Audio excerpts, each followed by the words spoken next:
Úloha znie. Je daný trojuholník ABC, pričom bod A má súradnice 6, 2, B má súradnice minus 2, 4 a C má súradnice minus 2, 0. Určite dĺžku ťažnice TC a veľkosť uhla pri vrchole C.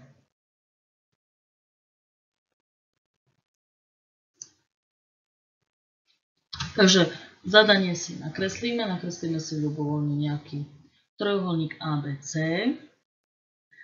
Ťažnica je taká úsečka v trojuholníku, ktorá spája bod C, ťažnica TC spája bod C a stred protiľahlej strany, ten stred sme si označili C0.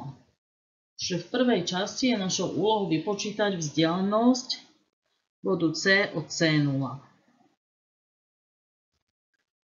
C0 je presne stred úsečky AB, je v strede medzi AB, čiže ho vypočítame ako aritmetický priemer.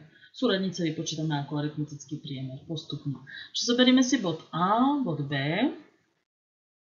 a súradnice bodu C0 teda budú 6 plus minus 2, to sú x-ové súradnice, lomené 2 a zoberieme si y-ové súradnice, teda 2 plus 4 lomené 2. Keď to vypočítame, spočítame, bod C0 má súradnice 2 a 3. Takže už vieme presne súradnice bodu C0 a teda ideme vypočítať vzdialenosť bodu C od C0. Vzdialenosť dvoch bodov počítame podľa tohto vzorca, je tu odmocnina x-ové súradnice, rozdiel x-ových súradníc na druhu plus rozdiel y-ových súradníc na druhu. Takže dosadíme bod C a bod C0. Takže rozdiel je 2 minus 2 na druhu plus 3 minus 0 na druhu. To celé odmocníme. Keď to upravíme, vyjde nám, že vzdialenosť bodu C od C0 je odmocnina z 4 na druhu plus 3 na druhu. To je odmocnina z 25, teda 5. Dĺžka ťažnice je teda 5. Takže v tejto druhej časti vypočítame veľkosť uhla pri vrchole C, teda uhol gamma. Na výpočet tohto uhla použijeme kosinusovú vetu, ktorá má tvar C na druhu sa rovná A na druhu plus B na druhu minus 2 krát AB krát kosinus gamma. Čiže keď chceme počítať uhol gamma, tak vlastne kosinusová veta začína stranou, ktorá je oproti nej, teda stranou C. Pred samotným výpočtom uhla teda potrebujeme vypočítať dĺžky jednotlivých strán. Tak poďme najprv počítať stranu C. Strana C, to je vlastne strana AB. Vypočítame ju ako odmocninu z rozdiel x-ových súradníc 6 minus 2 na druhu plus rozdiel y-ových súradníc 2 minus 4 na druhu.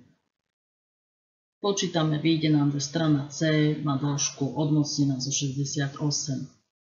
Ďalej ideme rátať stranu A. Strana A to je vlastne strana, ktorá spája vrcholy B a C. Takže strana A sa rovná odmocnina z rozdiel minus 2 minus 2 teda na druhu, to je rozdiel x-ových súradníc plus rozdiel y-ových 4 z minus 0 na druhu, celé pod odmocninou, takže vyjde nám dĺžka strany A, nám vyjde 4. Ešte vypočítame stranu B.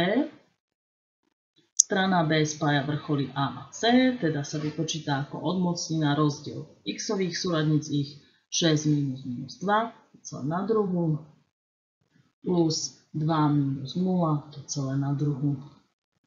Strana B nám teda vyjde zasa odmocnina zo 68. Takže máme už vypočítané všetky tri strany. Môžeme sa vrátiť k našej kosinusovej vete a dosadiť do vzťahu, ktorý sme si napísali na začiatku. Takže po dosadení máme Odmocnina zo 68 na druhu plus 4 na druhu plus nová odmocnina zo 68 na druhu minus 2 krát 4 krát odmocnina zo 68 krát kosinus gamma. Gamma je teda neznáma. Upravíme si to tak, aby sme si mohli vyjadriť gammu. Spočítame, umocníme, prehodíme na druhú stranu a dostávame vyjadrenie, že kosinus gamma sa rovná 2 lomeno odmocnina zo 68. Po výpočte na kalkulačke dostávame, že gamma je približne 75,96 stupňov, čo je výsledok. Veľkosť uhla pri vrchole C je 75,96 stupňov.